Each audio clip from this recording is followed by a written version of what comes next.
Okay, so this isn't exactly how I wanted to do this project, but it is Sunday day and night football, so this is where we're gonna have to do it. All my quotes will be in the paper. So I don't think I'll quote anything directly in this video. But my interpretation of Beowulf and Grendel and all of the readings that we did, I think it was I don't remember. somebody in one of the discussion boards said that Beowulf reminds them of Thor. And ever since I read it, I kind of just was like, wow, that really makes a lot of sense. But then we did the, round table discussion, and there was that question. That was like, is Beowulf an example of being a respected warrior and an effective leader, and how that can't happen? So first I want to discuss how Beowulf and Thor, Thor is a great example of that question. Because that's what we're going to start with. And then we will lead into how if Beowulf is Thor, then Grendel is Loki. So first, we talk about Beowulf and Thor, right? And in the roundtable discussion, we talked a lot about how Beowulf, he's big and strong, but he isn't really that leader. And I think it's because he grew up being told, he was this big bad warrior, and he had all these people that wanted him to do these things for him. And he, never lost. But in the same respect or aspect or whatever, Thor grew up the same way. He was son of Odin, he was a prince, he was a god, he was a literal god, superhuman. Whereas, Beowulf was just viewed as that Thor literally is. And, he grew up, he never lost, and what I think is interesting is that one of my favorite quotes from a movie is, legends are lessons and stories are lessons. And things like that. And Thor's lesson was how to become an effective leader. He had somebody teach him to become an effective leader, whereas Beowulf didn't. In the first Thor movie, he loses his first battle, and, Odin sends him to Earth and doesn't let him have his hammer until he's learned his lesson.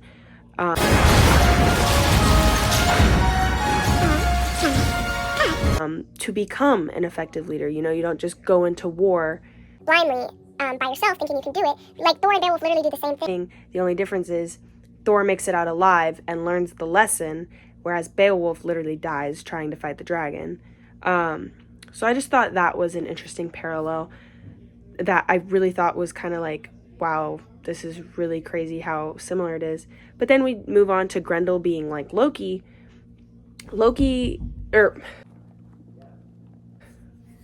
Grendel grew up wanting to be in the hall with them, right? And we see in, the poem Grendel, he kind of is just like this kid who wants to be included.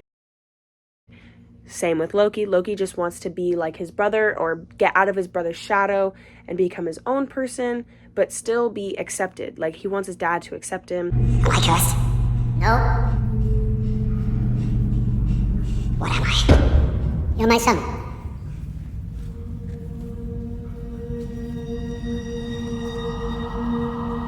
And be accepted in the community because he knows he's different.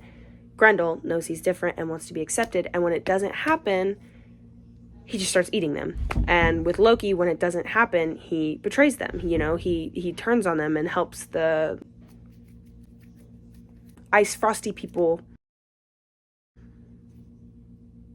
I don't remember what they're called. Attack Asgard. So it's kind of just like, it's really crazy to me how similar that they were. And, I'm a Marvel nerd, so it's just like I connect kind of everything to Marvel, and so I thought it was really interesting that somebody else connected Thor to Beowulf, because they really are the same. And Loki is just as powerful as Thor, but because he is viewed in this villainous light, we don't really see it.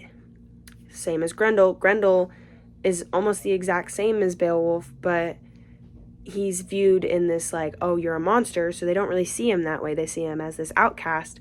And that's how I kind of draw the connections between the two. That was how it helped me interpret Beowulf, because I know the whole point of this project is interpreting Beowulf in a new, kind of light. And the book was really hard for me to understand until I kind of saw it in that movie way where, Beowulf is this big bad dude and Grendel is this monster, but really, if you go under the surface, like Thor and Loki, they have these goals, and like Beowulf is a lot more surface level than Thor, but it still like connects. So I think that about covers it.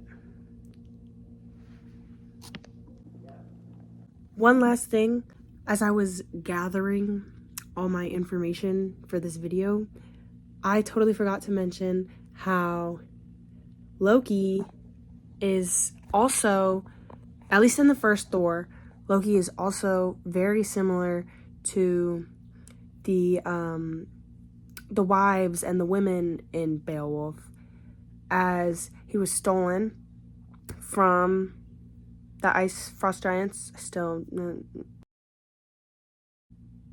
I don't know what they're called. He was stolen from them, trying to like plan for the future because Odin wanted to use him as like a peace treaty. And in the aftermath of the battle, I went into the temple and I found a baby. Small for a giant's offspring, abandoned, suffering, left to die. Laufey's son. Laufey's son. Yes. Why? You were knee-deep in Jotun blood. Why would you take me? You were an innocent child. No, you took me for a purpose. What was it? Tell me! I thought we could unite our kingdoms one day, bring about an alliance, bring about permanent peace, through you. But those plans no longer matter. So I'm no more than another stolen relic, locked up here until you might have use of me. Why'd you twist my word? And be like, well, now we have your son, so let's be friends because he grew up with us, so now he's one of us, but technically he's one of you.